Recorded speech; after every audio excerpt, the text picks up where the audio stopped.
warahmatullahi wabarakatuh. Oke, di sini kita akan membahas tentang materi kelas 8 SMP. Jadi materinya yang kita bahas hari ini tuh tentang gelombang. Untuk perkenalan, kalian bisa panggil saya Bu Nilna. Oke. Next, kita akan mempelajari tentang capaian pembelajaran ya. Jadi sesuatu itu kita harus punya suatu capaian yang ingin kita capai gitu kan. Oke, yang pertama, untuk pemahaman IPA-nya sendiri nih. Peserta didik itu mampu menganalisis gelombang dan pemanfaatnya dalam kehidupan sehari-hari. Terus ada juga nih keterampilan proses.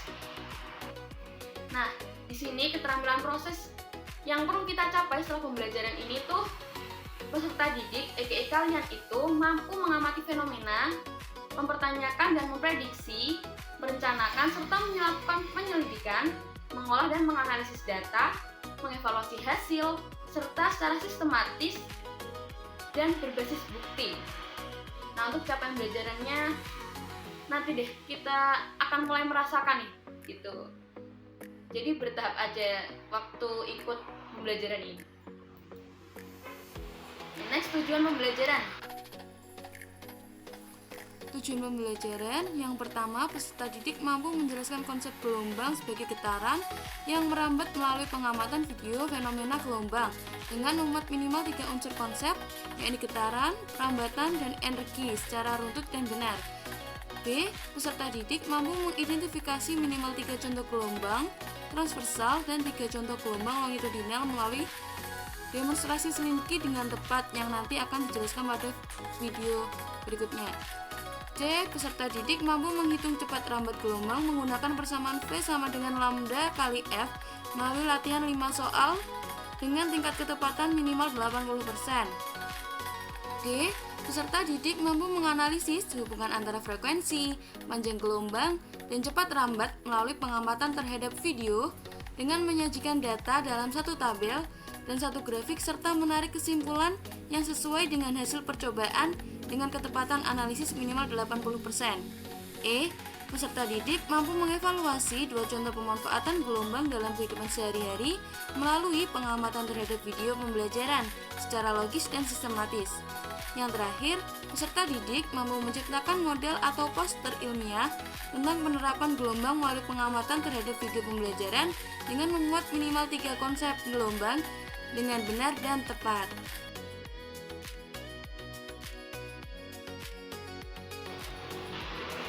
Nah, pertama-tama kita akan singgung sedikit tentang kenapa air dalam kolam itu bisa bergelombang.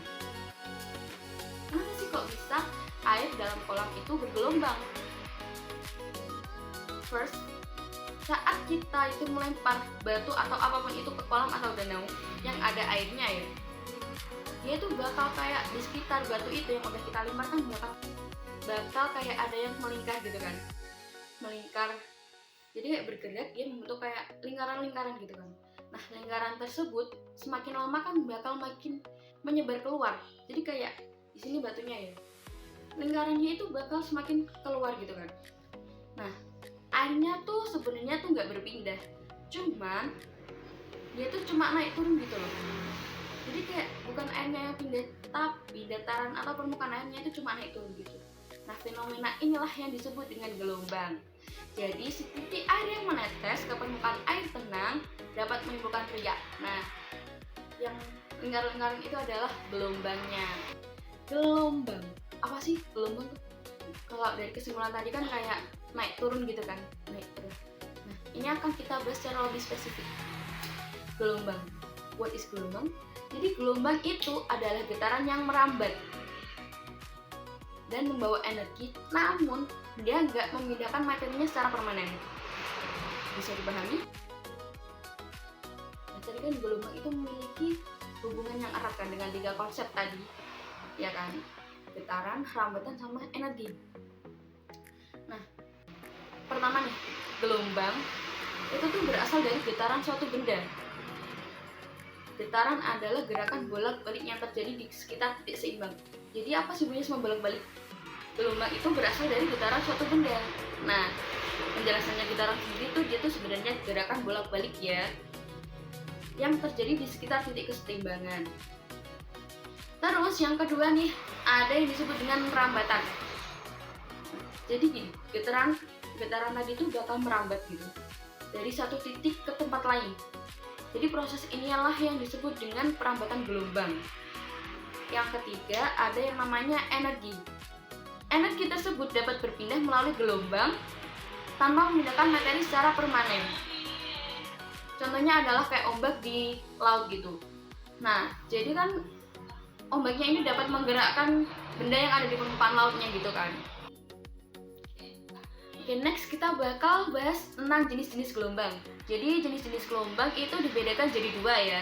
Yang pertama tergantung mediumnya atau medianya, yang kedua itu tergantung dengan arah getarannya. Oke, untuk yang mediumnya itu juga dibagi menjadi dua. Yang pertama ada gelombang mekanik, yang kedua ada gelombang elektromagnetik. Terus yang sesuai dengan arah getarannya itu juga dibagi menjadi dua. Yang pertama ada gelombang transversal, kemudian ada gelombang longitudinal. Oke, next kita bakal bahas lebih lanjut. Kita akan bahas yang mekanik dulu ya, yang tadi menurut medianya atau mediumnya. Jadi apa sih gelombang mekanik, apa bedanya sama elektromagnetik? Untuk gelombang mekanik ini, dia itu butuh medium untuk merambat. Jadi gelombang ini tuh butuh atau memerlukan medium untuk merambat. Terus dia nggak bisa merambat di ruang hampa. Jadi kayak kalau tanpa medium sama sekali dia nggak bakal bisa merambat. Terus energi berpindah melalui getaran partikel medium. Jadi gini, kalau dia nggak ada medium di situ, maka nggak bakal ada getaran partikel yang bakal memindahkan energi tersebut ke tempat lain gitu. Jadi dia nggak bakal bisa ada perpindahan energi kalau nggak ada mediumnya. Contohnya kayak gelombang air, terus gelombang suara, sama gelombang pada tali. Kalau suara sih bisa kita andaikan gini, kalau kita berada di ruang hampa, itu kita nggak bakal bisa dengar suara kita sendiri. Soalnya di situ nggak ada medium atau nggak ada media untuk menghantarkan energi tersebut gitu. Nggak ada media untuk merambatnya gelombang itu gitu. Kemudian untuk yang elektromagnetik, dia ini kebalikannya si mekanik. Dia nggak perlu medium untuk bisa merambat. Jadi dia tuh nggak butuh medium gitu loh untuk merambat. Jadi dia bisa merambat di ruang hampa. Terus terdiri dari getaran medan listrik sama medan magnet. Contohnya kayak cahaya matahari, terus gelombang radio sama sinar X. Cahaya matahari itu kan, matahari kan jauh banget sama bumi. Cahayanya bisa sampai sini. Itu karena apa? Karena ada getaran magnet. Soalnya kita kan punya gravitasi. Nah, ini kenapa dibilang mereka itu nggak butuh cahaya matahari itu nggak butuh yang namanya medium atau media perambatannya gitu. Kemudian ada jenis-jenis gelombang berdasarkan arah getarannya, yang tadi dibagi jadi dua juga kan. Ada transversal sama longitudinal.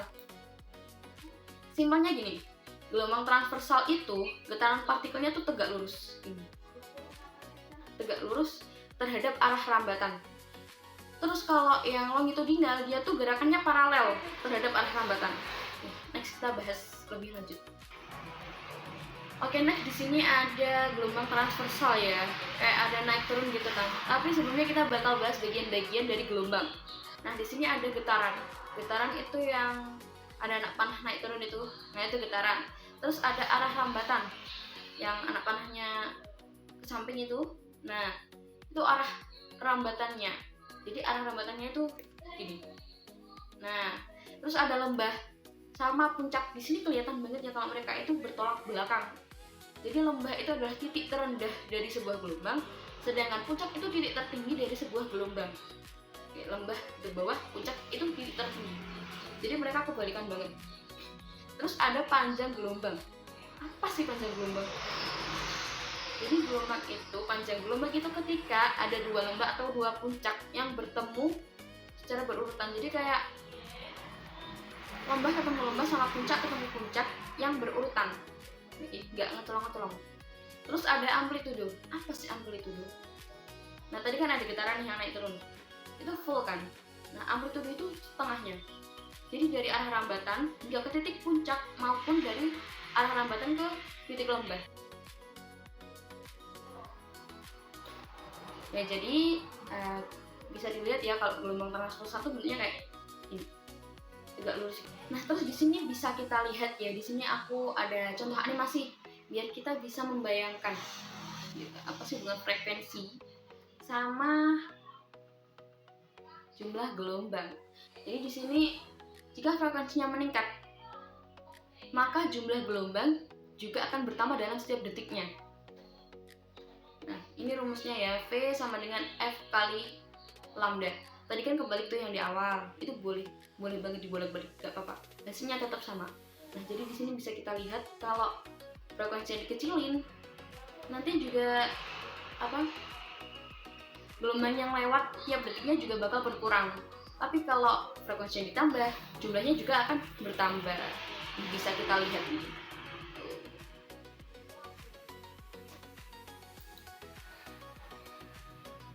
Next kita bakal bahas gelombang longitudinal. Ini saudaranya si transversal. Jadi getaran partikel di longitudinal tuh dia paralel. Jadi kayak arah rambatannya sama. Jadi dia tuh kayak bentuknya renggang, terus rapat, renggang, rapat gitu. Nih, udah ada fotonya di sini. Jadi kayak gitu.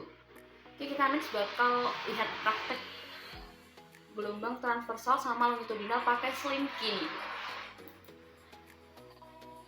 Belajar gelombang menggunakan media slinky. Gelombang transversal adalah gelombang yang arah getarnya tegak lurus dengan arah rambatnya. Gelombang longitudinal adalah gelombang yang arah getarnya sejajar dengan arah rambatnya. Oke, jadi yang pertama tadi itu yang transversal ya, bentuknya kayak tegak lurus gitu kan. Terus yang longitudinal tuh dia kayak habis bergerak gitu, habis rapat kan. Terus dia disusul sama yang renggang nih. Terus kalau udah di akhir nih rapatannya, dia bakal kayak ada balik lagi gak sih? Ya, dia bakal kayak ada balik lagi, kayak tipis gitu. Jadi dia bakal rapat lagi gitu. Kemudian ada besaran-besaran gelombang nih. Ini harus betul dihafal, kalau nggak hafal nggak apa-apa sih. Tapi kalau kalian paham nanti bakal hafal dengan sendirinya kalau sering ngerjain soal.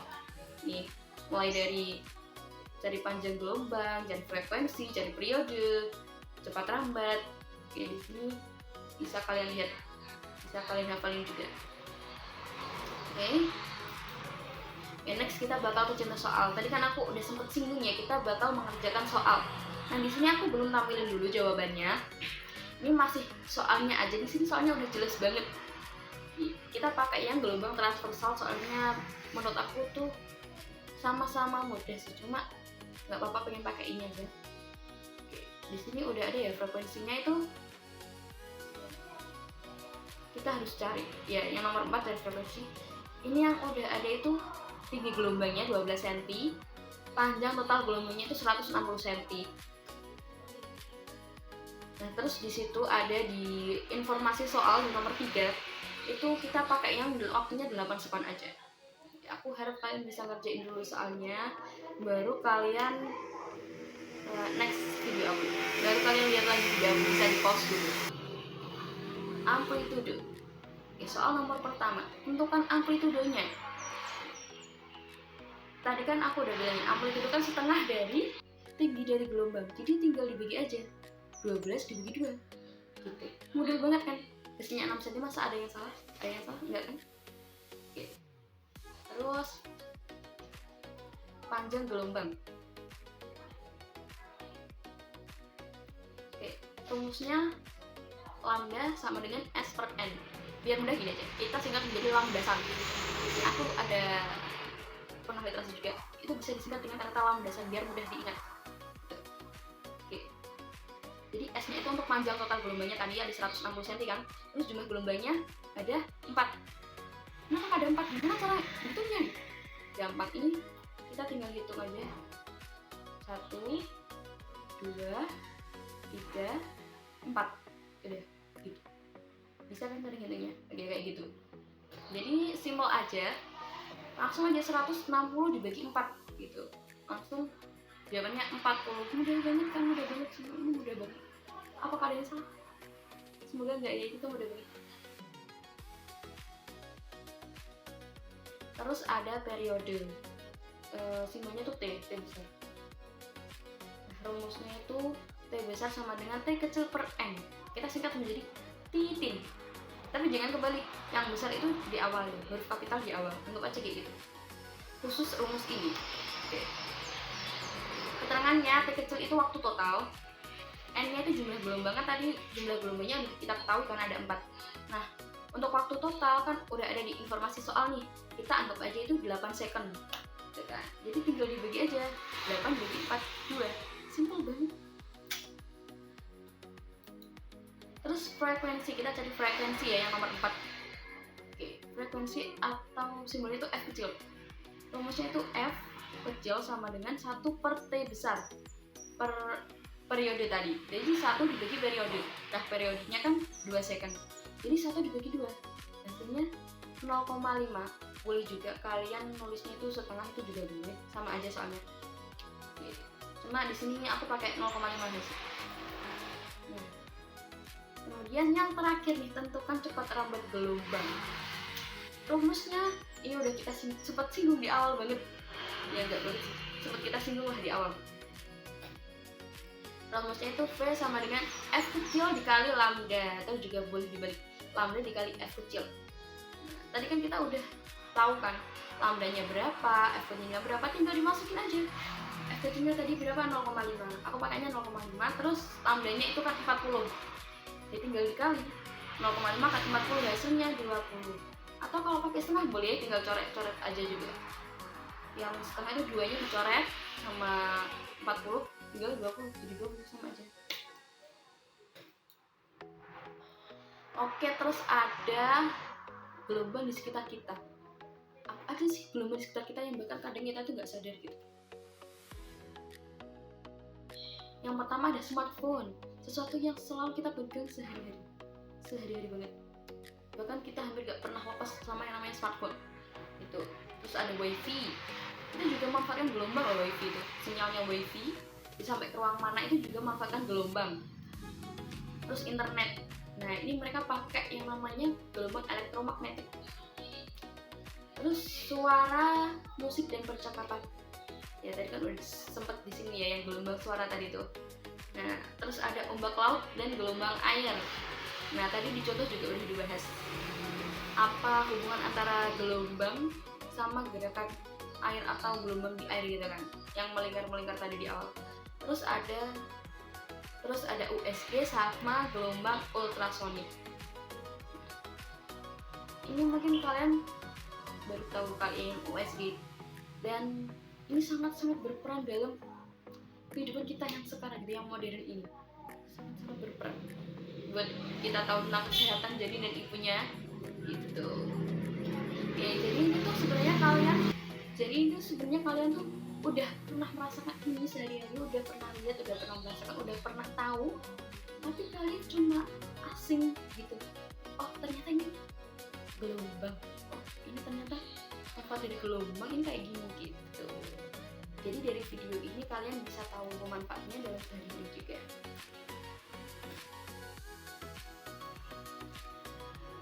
Oke, ini referensi yang aku dapat dan yang aku masukin dalam materi aku di video ini. Ada 3 referensi, ada dari buku maupun aku nonton video dari YouTube juga. Nah, oke, thanks for your attention, thanks for watching. Semuanya terima kasih banyak. Semoga ini bermanfaat. Bikin wal akhirah. Dan untuk semua kesalahan aku, baik salah kata maupun salah apapun itu, salah gerakan